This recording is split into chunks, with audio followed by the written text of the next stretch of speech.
The title of this message today is Sanctification by the Holy Spirit. Sanctification by the Holy Spirit. Sanctification, heiligmaking. Sanctification by the Holy Spirit. So last week we looked at behaviors that hurt the Holy Spirit. And we saw that it happens so easy, because of our lifestyle that we're living today. And that was really, to me, it was an eye-opener what God dealt with me and what I preached about. And then I understood better, why things happened in my life and the absence of the Holy Spirit sometimes. You're the child of God, you're serving God, but why is things happening in our lives the way that it does sometimes? So, that is very important.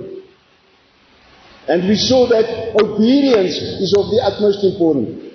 Somebody said that, they said that obedience is the key that unlocks the blessings of God in your life. Obedience. We saw that one of the biggest problems for us as believers today is compromise. We compromise the Word of God without us even sometimes realizing it. We cannot compromise the Word of God. James 4 verse 4 tells us that friendship with the world is enmity with God. It is time for us to choose life as born-again believers. It is a choice that you make, to choose life every day. Time is running out, people. God already justified us as born-again believers. Now, what is justification? Regverdigmaking. The moment that you gave your heart to the Lord, when you believed in your heart and you confessed with your mouth that Jesus Christ is your Lord and Savior, that was the time when God, the Father, the Judge, put His stamp on your name and said, justified. Not because you are good or I am good, but because of what Jesus Christ did. That is the grace of God. You're good enough. Justified by God. Because of Jesus. So we are justified as born-again believers. Now we also know that Jesus is coming back for a glorified church. So we should be moving from justification, where God justified us when we gave our hearts to the Lord, to glorification, verheerliking. So that is where we need to be. We need to move towards glorification. You see, we should be busy with the process of purification. So from the time that you give your heart to the Lord, justification, towards glorification, that process is called sanctification. Justification, sanctification towards glorification. You've got it. Remember, I preached about that a while ago, I think about a year ago. But you need to understand that. Justification towards glorification, that process is sanctification. Heiligmaking. So, we should be busy with the process of purification and of sanctification. Justification is what God does for us. Purification and sanctification is what God does in us. And glorification is what God does with us. So, today we will touch on the process of sanctification. That is what we should be busy with. One of the functions of the Holy Spirit in the life of a believer is to cultivate Christian character, to transform us increasingly into the glory of God. We can only purify ourselves when we allow the Holy Spirit that's within us to sanctify us. Then and only then will we be transformed into abundant life. Alright, so that is the foundation that I want to lay in today's message. Our scripture reading today, John 17, verse 17 to 19. And I'm going to read out of the Amplified Bible. Listen to this. This is where Jesus prayed for his disciples and for us. And Jesus said to God, sanctify them in the truth. Set them apart for your purposes. Make them holy. Your word is the truth. Verse 18. Just as you commissioned and sent me into the world, I also have commissioned and sent them, the believers, into the world. For their sake, I sanctify myself to do your will, so that they also may be sanctified, set apart, dedicated, made holy in your truth. Our text verse 17, John 17, verse 17, going to read it out of the Message translation. Make them holy, consecrated with the truth. Your word is consecrating truth. So first of all, sanctification is one of the most misunderstood principles in the New Testament. This is due to the truth that it deals with consecration and holiness. You see, we must understand that sanctification has to do with our character and our conduct. Justification puts us into the right relationship with God, and sanctification exhibits the fruit of that relationship to such an extent that it can be seen in our daily life. So we must change from the inside out through sanctification. That is a life separated from this sinful world, a life totally dedicated unto God. Before we look at the practical steps of sanctification, let us understand what sanctification is not. I want to start with that. Let us make sure that we understand what sanctification is not, because there are a lot of misconceptions out there. So number one, sanctification does not mean that you are perfect. Sanctification does not mean that you are perfect. No human being is perfect, even when you are born again or a born again believer. The truth is that born again believers ought to grow and mature to the point that doing good in the world and loving God become a habit, a lifestyle, a way of living. So sanctification, please take note, is a process. We read in Ephesians 4 verse 13 in the Amplified. Until we reach oneness in faith and in the knowledge of the Son of God, growing spiritually to become a mature believer, reaching to the measure of the fullness of Christ, manifesting His spiritual completeness and exercising our spiritual gifts in unity. The second point, sanctification is not natural. Right, this is very important to understand this. Sanctification is not natural. You cannot sanctify yourself or somebody else.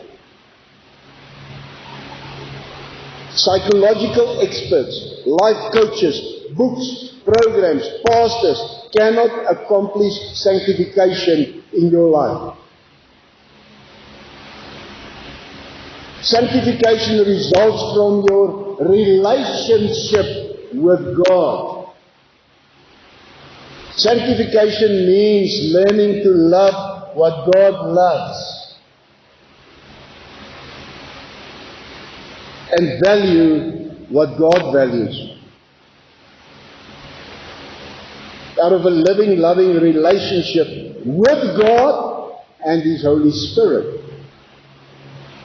Only God and His Holy Spirit can sanctify you. Sanctification is not natural, but it is supernatural. Because it is the Holy Spirit that sanctifies you and me out of a living, loving relationship. We read in 1 Thessalonians 5:23 in the Amplified Bible, "Now may the God of peace himself sanctify you through and through." That is, separate you from profane and vulgar things, make you pure and whole and undamaged, consecrated to him, set apart for his purpose, and may your spirit and soul and body be kept complete and be found blameless at the coming of our Lord Jesus Christ. Isn't that awesome? So the third point, sanctification is not deserved by what you do. Sanctification is not deserved by what you do. Sanctification is a gift from God. You cannot earn it or work for it out of your own power and your own strength. We do not deserve it. It is because of the love and the grace and the mercy of God. Because of the love, the grace and the mercy of God. Jesus made a point to show the love of God to the very people that felt the most unworthy of that love. In the same way that we become born again, believers through God's grace, we are sanctified through grace. What is the difference between mercy and grace? In simple terms, mercy is not to receive what we do deserve. What is that? What do we actually deserve? Death penalty because of sin. Mercy is not to receive death penalty because of what Jesus did. Grace is to receive what we don't deserve. The love of God, the blessing of God, all that kind of stuff. That is grace. We are sanctified through grace. Right now we can look at what sanctification actually is. Number one, sanctification is the work of God. All our effort towards holiness is useless. Sanctification is the work of God. It is supernatural, as we said. It starts with the work of Jesus Christ on the cross after justification. So the moment that you are justified by God, declared good enough, righteous, then you start with sanctification. We read in Hebrews 10 verse 10, "By that we will have been sanctified through the offering of the body of Jesus Christ once and for all." Then the process of sanctification starts by the works of God's Holy Spirit living within us. The Apostle Paul highlighted the Holy Spirit's role with repetition of the phrase, "by the Spirit." Not your own power. You see, it's the work of God. By the Spirit. In Galatians 5 verse 16, verse 18 and verse 25. Alright, so always remember, you cannot sanctify yourself. It is the work of the Holy Spirit. Number two, sanctification involves relationship with God. There will be no sanctification without a living, loving relationship with God. Justification is entirely God's work. But in the process of sanctification, it involves our relationship and fellowship with God. God has given us His Holy Spirit, but the responsibility for walking by and in this Spirit, the Holy Spirit, is ours. God tells us in Galatians 5 verse 16 to walk in the Spirit. In Galatians 5 verse 18 to be led by the Spirit. And in Galatians 5 verse 25 to live in the Spirit. Only God can sanctify us. We should be busy with purification. We should be busy in our relationship, allowing God to sanctify us through His Holy Spirit. The process of sanctification can only happen out of our living, loving relationship with God. Hebrews 12 verse 14 in the Amplified. Continually pursue peace with everyone, and the sanctification without which no one will ever see the Lord. The spiritual law of association is of the utmost importance to us as born-again believers. Association is a very powerful force. It forms character, aligns or destroys destinies, defines purpose and determines your future. And I want to ask you today, with whom are you associating? As born-again believers, we should associate with God and our spiritual family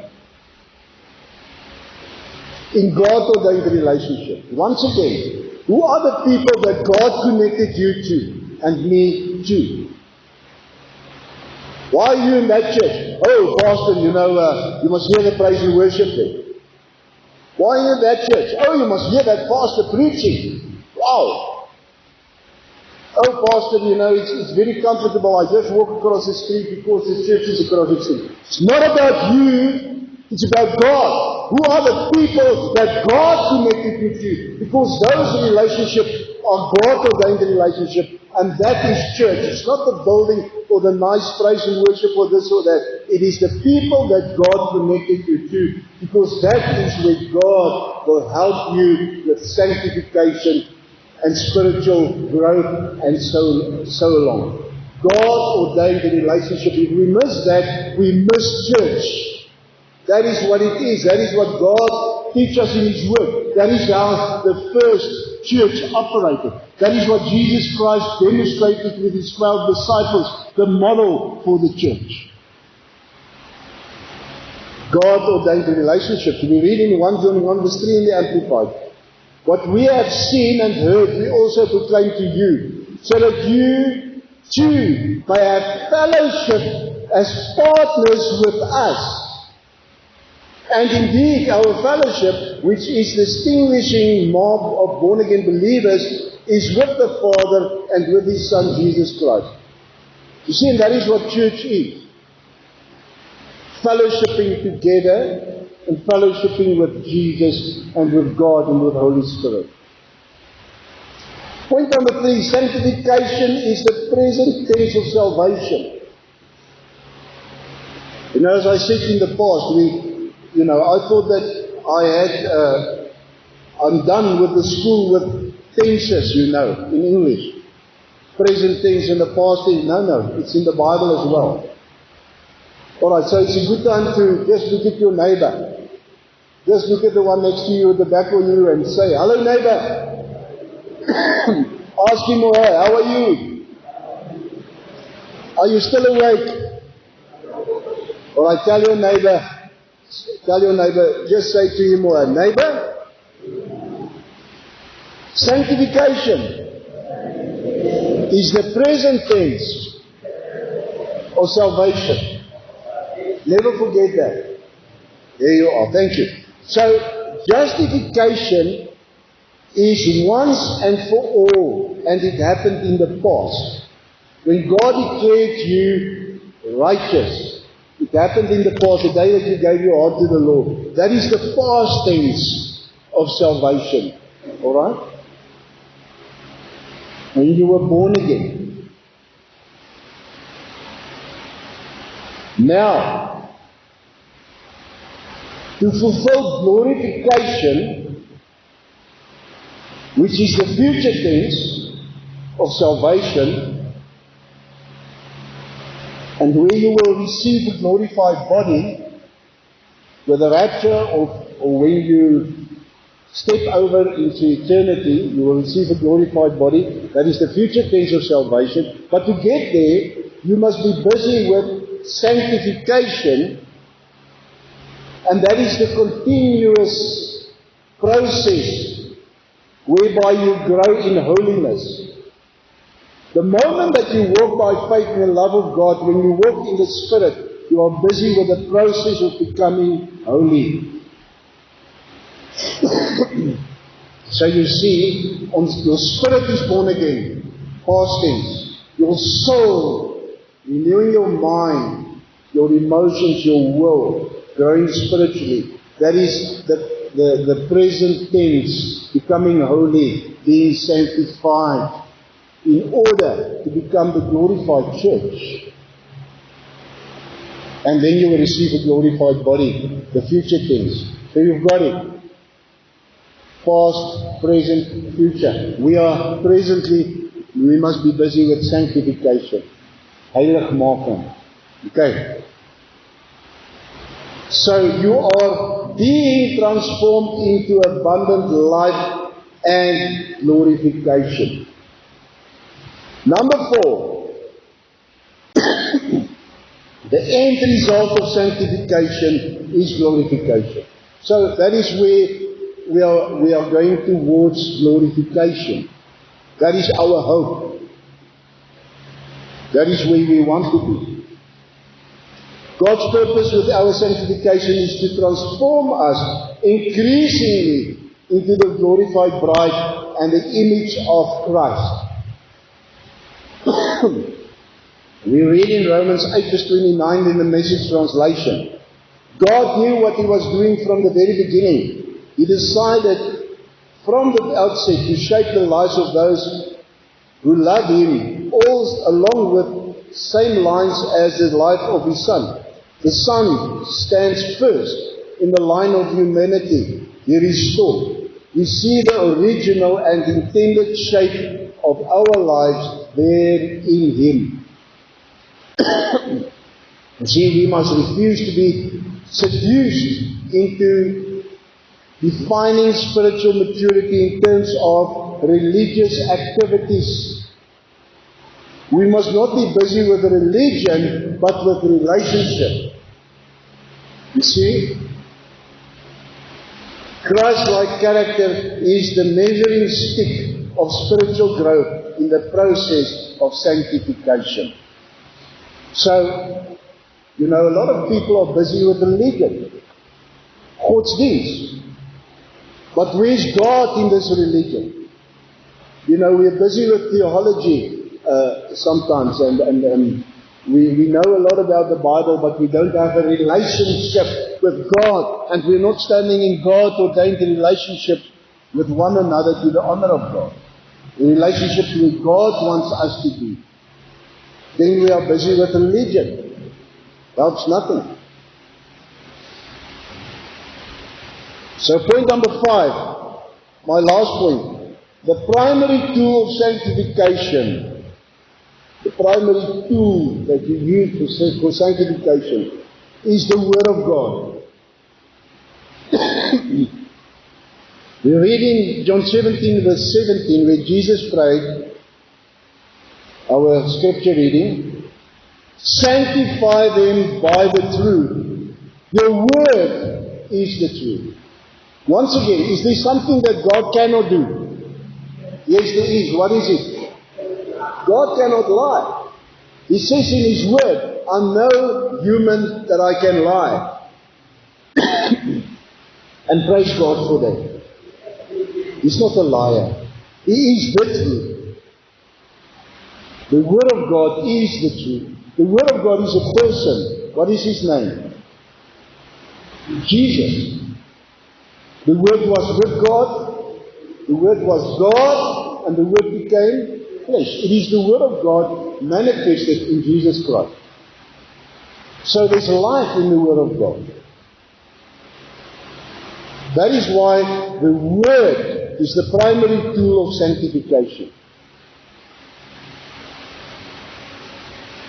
God sanctifies us by His Word that becomes alive within us. Revelation knowledge in our hearts. Where the Holy Spirit lives in our hearts, where He builds faith by the Word of God. Paul understood that God's word trains us in righteousness so that we may be complete. What happens when you take the L out of the word complete? What is the word then? Complete. You see, the moment that the love of God, the L, is not part of complete, then we start to compete. Then there is division and no unity. In marriages, in households, in families, in churches, at workplaces, in the world, the devil wants division. So, God will transform us more into the likeness of Christ. Therefore, get into the Word, and the Word will get into you. And then, work the Word, and the Word will work for you. The Word of God. We read in 1 Peter 2 verse 1 to 2, and I'm going to read this. Listen to me, because I'm going to read it out of the Passion Translation. Listen to this. So abandon every form of evil, deceit, hypocrisy, feelings of jealousy and slander. Abandon that. Verse 2. In the same way that nursing infants cry for milk, you must intensely crave the pure spiritual milk of God's Word. For this milk will cause you to grow into maturity, fully nourished and strong for life. Isn't that awesome? In the Passion Translation, the point that I made, that sanctification is a process and it is supernatural. Sanctification is supernatural. It is not something that you can do. Let me once again read the scripture in 1 Thessalonians 5 verse 23. Now may the God of peace Himself sanctify you completely. You cannot sanctify yourself. It is God's responsibility. But you must fellowship with Him. You must spend time with Him. You must spend time in the Word. You must have a living, loving relationship with Him, because He will sanctify you by His Holy Spirit through that relationship. Always remember that. So in conclusion, remember that Jesus promised and made provision for the believer's sanctification, for a purpose. Sanctification is the believer's cleansing or deliverance from the nature of sin. The process is not for sinners, for somebody who are not serious or committed, but for born-again believers who, through grace, are saved, reconciled to God, who love God, and who are committed to walk and to live by faith. Is that you? Are you committed? Are you serious about God? We cannot play church anymore. So let us apply these principles. Please go back to last week's sermon. It is on the groups. And the previous week. It will really help you a lot. It's very, very important.